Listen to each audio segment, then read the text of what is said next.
There are a lot of people you shouldn't trust with your hard-earned money. So how do you know who to trust? After all, choosing the wrong advisor can lead to years of wasted efforts and potentially lost money. So today we're going to talk about 3 things you need to know before hiring a financial advisor.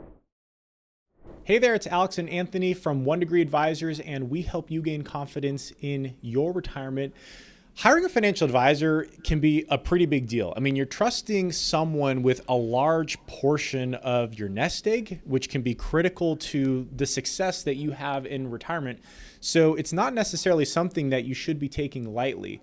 Now, there are plenty of people who should not and do not hire a financial advisor.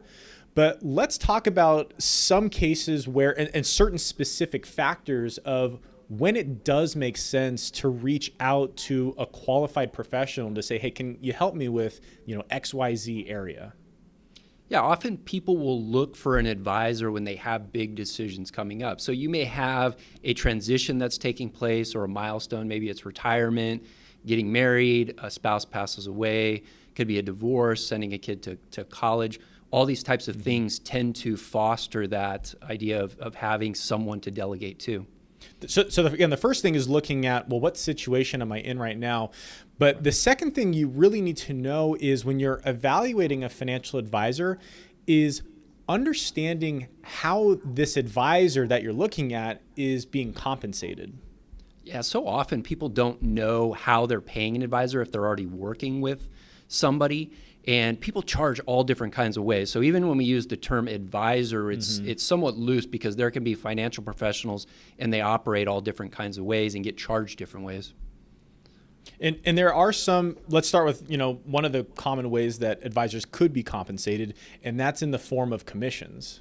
Yeah, and this is often for transactions that are taking place. So you really shouldn't expect that you're going to get ongoing advice when it's really related to transacting on a specific product.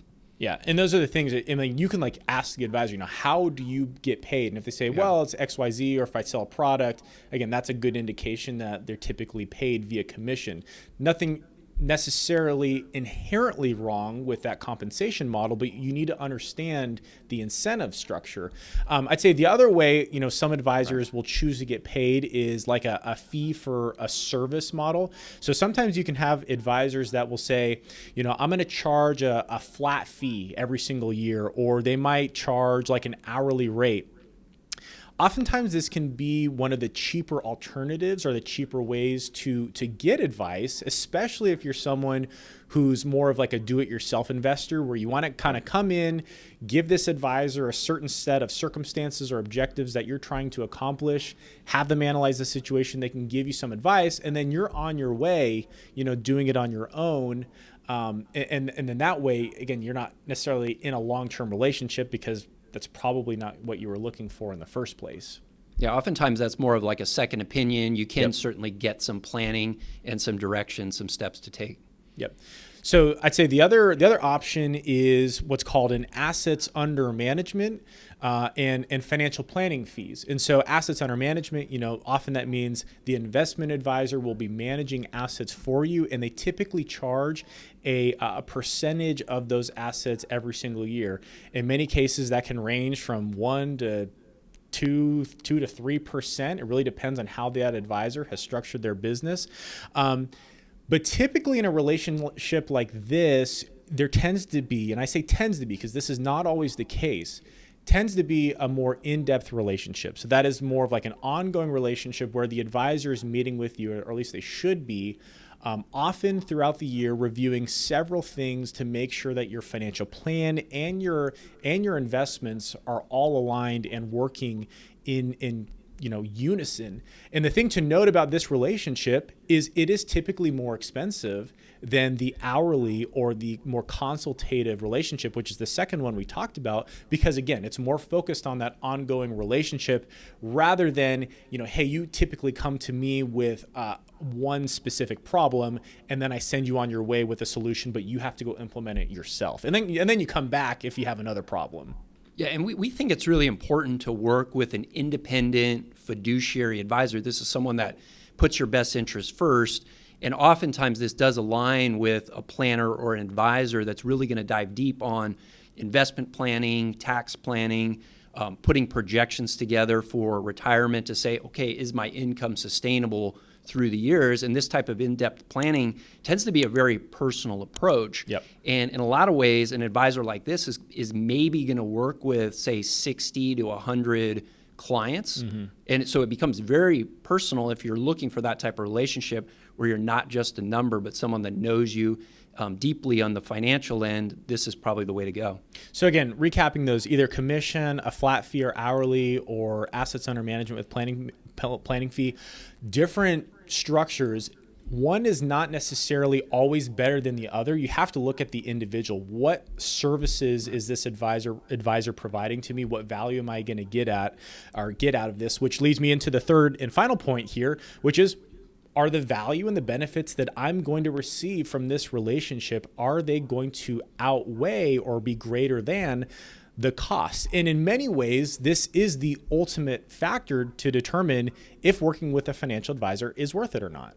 Yeah, what's that advisor doing for you? You do need to ask, and oftentimes up front, that advisor should be talking to you about not only what are they going to do, but even starting to give examples of how we can build strategies to be able to help. Are they going to be able to look at Roth conversions and help you with Social Security and Medicare and these types of things? Do they have a plan to meet with you regularly to make sure that you're on track and you're not having to be the one to reach out and be like, hey, when's the last time we met? I mean, I don't know if I'm still on track or not.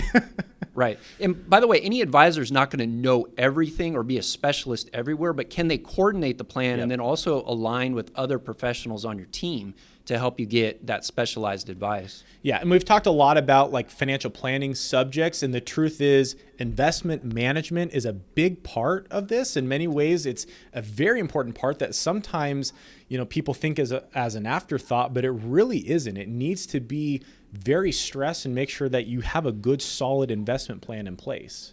Yeah, absolutely. And so when we ask the question, is it worth the cost? And everybody has to make that decision for themselves. I mean, you have to look at it and say, with my objectives, are they aligned with what this particular advisor can give me? Everyone is not the same. You have to be able to ask those questions and find out. Vanguard did a really good study that they talked about the value of an advisor, someone that really looks comprehensively. And it's super tough to quantify, so I don't know how accurate it is really, but they really quantified the benefit as about a 3% return added on. Now, again, everyone's situation is going to be very different, and so that can be a little bit difficult to quantify, but it does maybe give you some idea when you look at the depth of what an advisor can provide. Absolutely.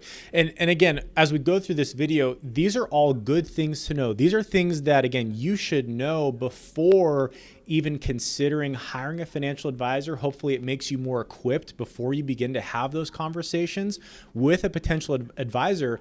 But the truth is, you could interview like 10 different financial advisors, and they could give you all very similar things that they do, right? Well, yes, I do Roth conversions, and yes, I can manage your investments, right. and yes, I will do this. But the truth is that, because every financial advisor is different, there are specific traits that we personally believe that you should be looking for in a financial advisor that's separate from the services that they provide. And we posted a video called 4 Financial Advisor Traits to Look For. Folks can watch that.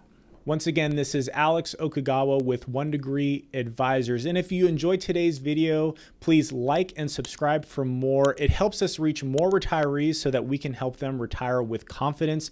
We also created a guide called 5 Retirement Mistakes to Avoid. These are 5 of the most critical mistakes that we find most retirees make that can prevent them from having a successful retirement. Again, this is a free guide. It's our gift to you. You can download that for free in the description below.